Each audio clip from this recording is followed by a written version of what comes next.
I always say that to people that I don't feel like I'm a creative person, but then they're like, what do you mean? You've got a pottery business. Well, I'm Sarah, and I'm a potter.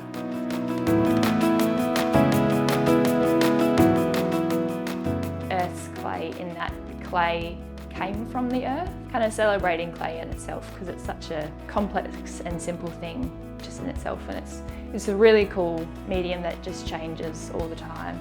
And yeah, I'm just here to make mugs and pots out of it, really, just for people to enjoy. And I just feel really proud myself that people really like what I create. Because through pottery kind of creates an experience of, when you're drinking your morning coffee, you could be drinking it out of a mug which you didn't put any thought into. But if you picked out that mug for yourself because you made that emotional connection with it, then when you drink out of it, you're like, oh my gosh, I love this mug. And this whole simple and mundane experience of drinking your morning coffee has just been elevated. And it's just turned into something that you will look forward to. You'll pick out your mug depending on, your mood and which one's your favorite and things like that. The flexibility that I have kind of allows me to be really personal with people.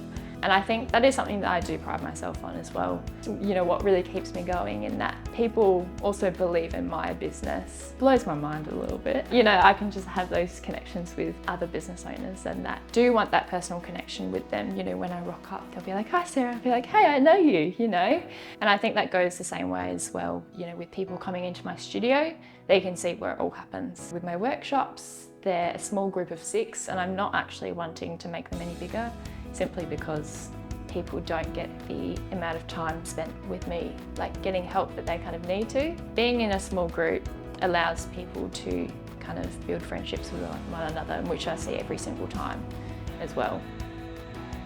Sometimes people come up with really fun ideas and things that I've never made before. And yeah, I really love the challenge of just creating different things as well.